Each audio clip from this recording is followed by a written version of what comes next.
आप अपना जीवन प्रभु में बढ़ाने के लिए आप कितना मेहनत करते हैं, आप कितना सोचते हैं कि मैं अपना जीवन को प्रभु में चलाऊं, प्रभु में मैं बढ़ाऊं। हालेलुया। आप यदि सोचते हैं, सोचो चट्टान पर जिसने नींव खोदा कितना मेहनत लगा होगा, धीरज के साथ में खोदता रहा, खोदता रहा, और वही व्यक्ति है जी जहां पर नींव डालेगा और मंजिल के ऊपर मंजिल बनाएगा। मेरे प्रियो, मैं आपको उत्साहित करना चाहता हूं, आइए जितना आप सांसारिक जीवन को, शारीरिक जीवन को बनाने के लिए आप समय दे रहे हैं, जितना मेहनत कर रहे हैं, आइए हम आत्मिक जीवन को यीशु में बनाने के लिए, यीशु में बढ़ाने के लिए आप मेहनत लगाएं। हालेलुया। वचन में लिखा हुआ है, यदि आप पढ़ेंगे लूका रचित सुसमाचार उसका 10वां अध्याय उसका 38 वचन, यदि आप पढ़ेंगे, यहां पर दो बहन के विषय में लिखा हुआ, एक का नाम मार्था था और दूसरा का नाम मरियम था। लिखा हुआ जब यीशु मसीह उनके घर में गए, जाने के बाद यीशु मसीह वचन को सुना रहे थे, और जब वचन को सुना रहे थे उस समय दो देखिए सगे बहन, एक बहन काम में व्यस्त है, दूसरा बहन यीशु के पास में बैठकर वचन को सुन रही है। और जब दूसरा बहन काम कर रही है तो उसको ऐसा लग रहा है कि बहुत सारा मेरे ऊपर काम आ गया है, मुझे मेहमानों के लिए खाना बनाना है, यीशु मसीह आए हुए हैं, उनके लिए हो सकता है एक अच्छा पकवान बनाना है, उनके लिए सब्जी बनाना है, उनका व्यवस्था को करना है। वो चिंतित थी। बाइबल में लिखा हुआ है, यीशु मसीह ने मार्था से कहा, 41 वचन, प्रभु ने उससे उत्तर दिया, मार्ता, हे मार्ता, तू बहुत बातों के लिए चिंता करती और घबराती है। हालेलुया। यहां पर प्रभु यीशु मसीह दिखा रहे हैं कि मार्ता जो है वो खाने बनाने के लिए, लोगों के लिए व्यवस्था करने के लिए, लोगों के लिए खाना सब्जी बनाने के लिए वो चिंता कर रही है, घबरा रही है। लेकिन दूसरा जो उसका बहन है, बिना चिंता का, बिना घबराए परमेश्वर के वचन को सुनने के लिए बैठ गई। बताइए आप किसके जैसा बनना चाहते हैं, मार्था के जैसा कि मरियम के जैसा? कितने लोग किसके जैसा बनेंगे? मरियम के जैसा। हालेलुया।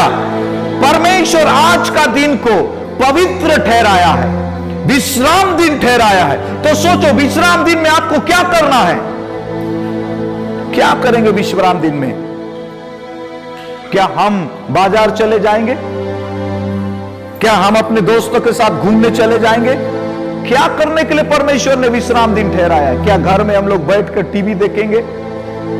घर में बैठकर ऑनलाइन हम वचन को सुनेंगे?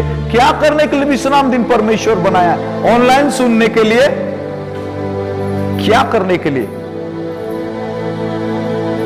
परमेश्वर का भवन में जाकर क्या करना है? परमेश्वर के भवन में जाके उसकी आराधना करें, उसके वचनों को सुने, उसके गवाही को दें। हालेलुया। खेत पर रहने वाला व्यक्ति उस दिन खेत को छोड़कर प्रभु का भवन में आए, क्योंकि वो दिन जो विश्राम का दिन है।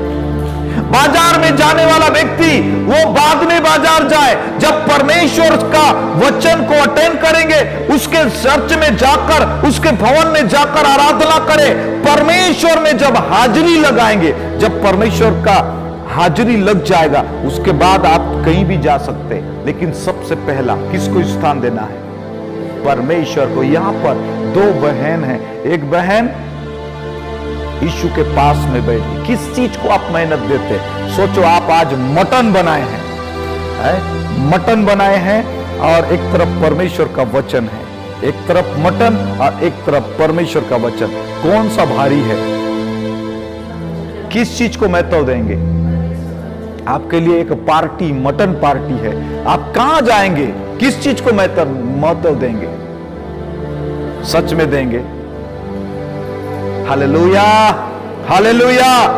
शारीरिक चीज तो हम बाद में भी कर सकते हैं, बाजार तो बाद में भी जा सकते हैं, मटन तो बाद में भी खा सकते हैं, 2 घंटा के बाद फ्रिज में रख रख के भी खा सकते हैं। हालेलुया। लेकिन जो आत्मिक चीज है वो शारीरिक भोजन से ज्यादा है। आत्मिक चीज है जो परमेश्वर का वचन, वो हमारे जीवन का आधार है। परमेश्वर का वचन हमारे जिंदगी का नींव है। इसलिए आपको हालेलुया उस बिल्डिंग को बनाने से पहले हालेलुया आपको अपने नींव को ध्यान देना है। वो नींव क्या है? वो नींव स्वयं परमेश्वर का वचन है। कितने लोग आज से परमेश्वर के वचन को ध्यान में रखें? बाइबल में प्रकाशित वाक्य का पुस्तक 1:3 में लिखा हुआ है, धन्य वे हैं जो परमेश्वर के वचन को पढ़ते हैं। कितने लोग परमेश्वर के वचन को पढ़ते हैं? आप में से सच में पढ़ते हैं? एक 10वीं क्लास का लड़का पास आउट हो जाता है और उसका पूरे पुस्तक घर में रख देता है और वो पुस्तक रखा रखा धूल जम जाता है। वो रखा रखा उसमें बहुत सारा जो है धूल, बहुत सारा मतलब पुराना जैसा दिखता है। कई लोग परमेश्वर के वचन को भी वो पुराने पुस्तक के जैसा रख दिए, धूल जम जाता है। इतवार को आए, इतवार को आने के बाद बाइबल पास्टर बोलता है निकालने के लिए, निकाल लेते हैं, पढ़ लेते हैं। घर में जाके कोई सज्जा में डाल दिए, घर में जाके कहीं पलंग के नीचे डाल दिए, कहीं कहीं बैग में डाल दिए, वहीं पर पड़ा हुआ है, वहीं पर धूल जम रहा है। आप कितना महत्व देते? क्या परमेश्वर का वचन उन पुस्तकों से भी नीचा है क्या? हालेलुया, महत्व दे। हालेलुया, बोलो प्रभु यीशु मसीह की। यह परमेश्वर का वचन है, यह आपका जीवन का नींव है। बाइबल में लिखा हुआ है, जो व्यक्ति परमेश्वर के वचन में नहीं चलता वो अंधकार में चलता है। क्या में चलता है? और कितना दिन तक अंधकार में चलेगा व्यक्ति? एक ना एक दिन तो गिरेगा ही गिरेगा। इसलिए यीशु मसीह ने कहा, अंधा व्यक्ति कभी किसी अंधे व्यक्ति को रास्ता दिखाता है? दिखाता है? हालेलुया, बोलो प्रभु यीशु मसीह की, बोलो खुदा यीशु मसीह की। जो व्यक्ति पढ़ता ही नहीं परमेश्वर का वचन को, तो अपने परिवार को क्या सिखाएगा?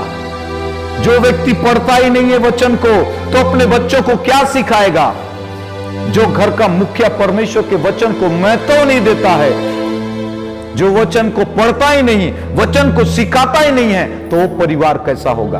वो सारे लोग जैसा वो अंधकार में चल रहा है, वो सारे लोग भी अंधकार में चलेंगे। वो गिरेगा तो उनके पूरा परिवार भी गिरेंगे। कई लोग का परिवार टूट चुका है क्योंकि वो परिवार परमेश्वर का वचन को उन्होंने आधार नहीं बनाया, परमेश्वर के वचन को उन्होंने प्यार नहीं किया। हालेलुया। इसलिए मैं आपको उत्साहित करना चाहता हूं, आज से परमेश्वर के वचन को महत्व दे। आपका बच्चे क्या परमेश्वर के वचन को पढ़ते हैं?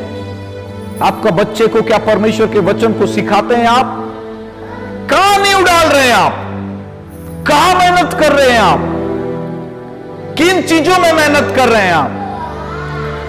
हालेलुया।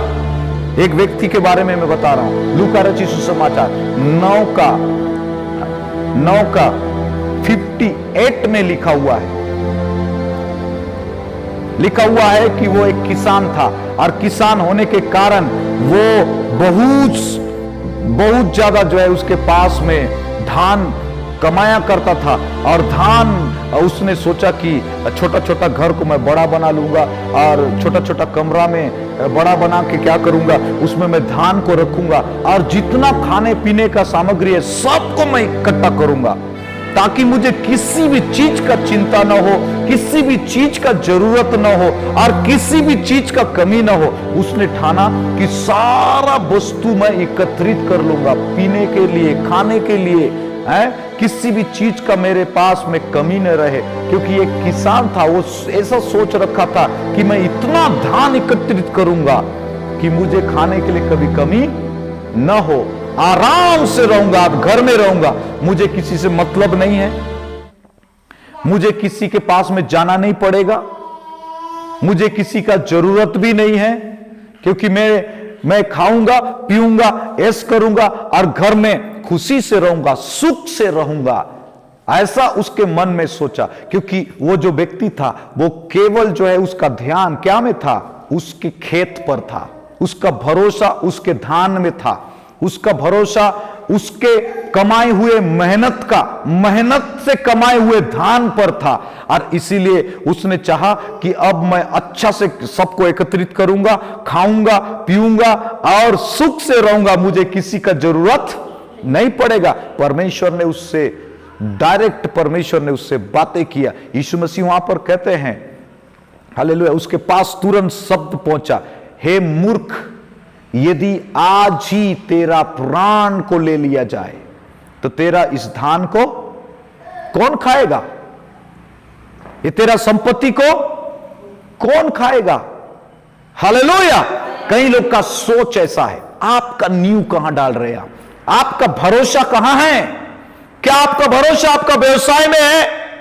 आपका भरोसा आपका जमीन में है? आपका भरोसा आपका खेत में है? तो आप बहुत बड़ा गलती कर रहे हैं। यीशु मसीह यहां पर कह रहे हैं, आपसे ज्यादा निर्बुद्धि व्यक्ति कोई नहीं है। हालेलुया। क्योंकि आपने उन चीजों को कमाया है जो चीज थोड़े दिन के लिए है, उन चीजों को आपने कमाया है जो चीज आपके पास हमेशा नहीं रहेगा। इसलिए आइए, हालेलुया, हम यीशु के ऊपर भरोसा करें। आपका विश्वास का आधार यीशु होना चाहिए। आपका सोच शारीरिक नहीं, आत्मिक होना चाहिए। हालेलुया। आपका सोच परमेश्वर पर होना चाहिए। आमीन। हालेलुया। शैतान ने यीशु को कितना लालच देकर देखा, तुझे मैं पद दूंगा, तुझे मैं खाने पीने का सारा वस्तु दूंगा, तुझे मैं सब चीज दूंगा, एक बार तू मेरे सामने झुक जा, मैं तुझे सब चीज दे दूंगा। क्या यीशु मसीह ने शैतान के आगे झुक गया? कई लोग मेरे प्रियो संपत्ति के आगे झुक चुके हैं, ताकत के आगे झुक चुके हैं, पैसा के आगे झुक चुके हैं। मैं बता देना चाहता हूं, जब मौत आता है उस समय पैसा काम नहीं करता। इसलिए यीशु ने कहा, जब मौत आएगा उस समय वो धान काम नहीं करेगा, जब मौत आएगा आपका संपत्ति काम नहीं करेगा। इसलिए यीशु ने कहा, हालेलुया, उस समय केवल आपको बचा सकता है तो केवल परमेश्वर ही बचा सकता है। आमीन। इसलिए ये परमेश्वर को और सोचे, परमेश्वर की ओर सोचे। यीशु ने कहा, लोमड़ियों को तो मांद है, होल है, वहां रहते हैं, और चिड़ियों को घोंसला है। जहां धान के डंगलियों पर बनाते हैं, पेड़ पर घोंसला बनाते हैं, चट्टानों पर घोंसला बनाते हैं, उनके पास तो घोंसला भी है, लेकिन मनुष्य के पुत्र को सर रखने के लिए भी जगह नहीं है। समझ रहे हैं? यीशु ने क्या कहा? मनुष्य के पुत्र को सर रखने के लिए भी जगह नहीं है। तुम तो इस दुनिया का संपत्ति को हड़पना चाहते, लेकिन मनुष्य का पुत्र, उसके पास सर धरने के लिए भी जगह नहीं। वो दौलत कमाने के लिए संसार में नहीं आया। क्यों? वो जानता था कि पूरा परमानेंट इस संसार में नहीं रहना, एक दिन छोड़कर जाना है। सिकंदर महान यदि जिंदा रहता तो इस दुनिया को कब्जा में रखता। सोचो, धन कमाया, वो बहुत बड़ा एम्पायर खड़ा किया, बहुत ज्यादा फेमस हुआ, बहुत ताकतवर बना, लेकिन उसका ताकत कहां गया? एक छोटा सा मलेरिया ने उसका जान ले लिया। सोचो मेरे प्रियो, इसलिए बाइबल में लिखा, आप किस लिए मेहनत कर रहे हैं? इस संसार का चीजों को कमाने के लिए, कि आप प्रभु यीशु मसीह में बढ़ने के लिए मेहनत कर रहे हैं? किस चीजों में मेहनत कर रहे हैं? ये जो बिल्डिंग को बनाने वाला व्यक्ति, दोनों ने मेहनत क्या में किए थे? बिल्डिंग को बनाने में मेहनत किए थे। आपका बिल्डिंग जो आपका जीवन है, मसीह जीवन को आप कितना मेहनत करते हैं बनाने के लिए? कितने लोग आज से कहेंगे कि मैं आज से मैं प्रभु में बढ़ने के लिए मेहनत करूंगा। अपने हाथ को उठाएं। Very good. परमेश्वर आपको आशीष दे। आमीन। संसार में घर बनाएंगे, एक दिन वो पूरी तरह से सत्यानाश हो जाएगा। संसार में ध्यान लगाएंगे, संसार के चीजों में ध्यान लगाएंगे, संसार के ऊपर भरोसा करेंगे, कोई व्यक्ति के ऊपर भरोसा करेंगे, एक दिन सत्यानाश हो जाएंगे हम। इसलिए आइए, आपका भरोसा यीशु होना चाहिए। आमीन। आप मेहनत करोगे तो किस लिए? आत्मिक रूप से बढ़ने के लिए मेहनत करो, यीशु में बढ़ने के लिए मेहनत करो। आपने बपतिस्मा लिया और बपतिस्मा लेने के बाद अब मैं यीशु में हूं, ऐसा करके आप दुनिया के चीजों के और पीछे भाग रहे हैं। आइए हम यीशु के पीछे भागे। आमीन। कितने लोग यीशु के पीछे भागेंगे? यदि यीशु के पीछे भागेंगे और यीशु आपको, आपका नींव बनेगा, यीशु आपको संभाल के रखेगा। क्या करेगा? यीशु ने कहा, मैं तेरे साथ साथ चलूंगा, वो आपको संभालेगा। आमीन। आपको गिरने नहीं देगा, आपका जीवन को टूटने नहीं देगा, आपका जीवन को तबाह होने नहीं देगा। वो आपका उद्धार करेगा, वो आपको बचाएगा, वो आपको आशीष देगा।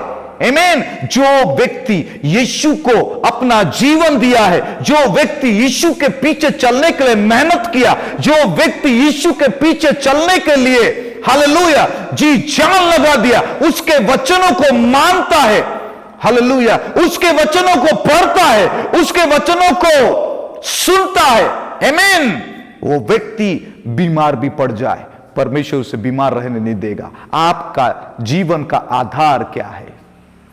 यदि यीशु है, यीशु हालेलुया आपको हर समस्या से बचाएगा। यीशु आपको वो जिंदगी देगा जो आप सोच भी नहीं सकते हैं।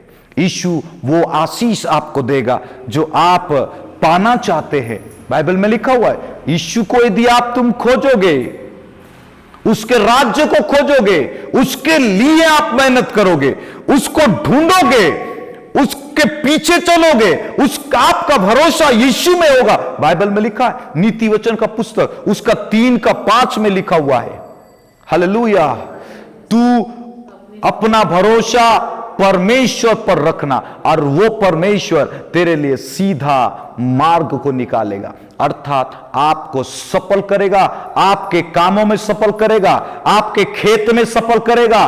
परमेश्वर आपके शरीर में एक अच्छा स्वास्थ्य को देगा। परमेश्वर उन सारे समस्या से आपको बचाएगा। चाहे आपके जीवन में बीमारी आए, चाहे आपके जीवन में लोग आपको सताए, चाहे आपके जीवन में आर्थिक संकट आए, चाहे आपके जीवन में नाना प्रकार का समस्या चारों तरफ से घेरे, हालेलुया, आपका जीवन को गिरा नहीं पाएगा, क्योंकि आपका जीवन को संभालने वाला यीशु है। आमीन, हालेलुया।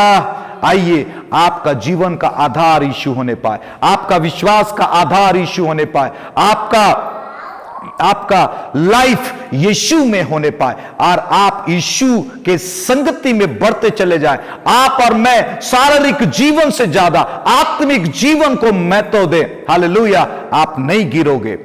और बाइबल में लिखा हुआ है, यदि मुसीबत आ भी जाता है, यदि आप थोड़ा सा लगता है गिर रहे हो, लेकिन परमेश्वर आपको संभालेगा। बाइबल में लिखा हुआ है, जब पतरस डूब रहा था, यीशु ने यूं ही देखकर नहीं छोड़ा, पतरस का हाथ पकड़ा और पतरस को उठाया। आमीन। पतरस के जीवन में वो आंधी इस प्रकार से आया, उसका विश्वास को कमजोर कर दिया, लेकिन यीशु ने फिर से उसका हाथ पकड़कर उठाया, उसका विश्वास फिर से बढ़ गया। यीशु आपको गिरने नहीं देगा। जब आप यीशु को अपना जीवन दोगे, यीशु में चलोगे, आइए आज आप और मैं मेहनत करें हम यीशु में बढ़ने के लिए। आमीन। वो आपको कभी नहीं गिरने देगा। आइए हमारा भरोसा प्रभु के ऊपर होने पाए।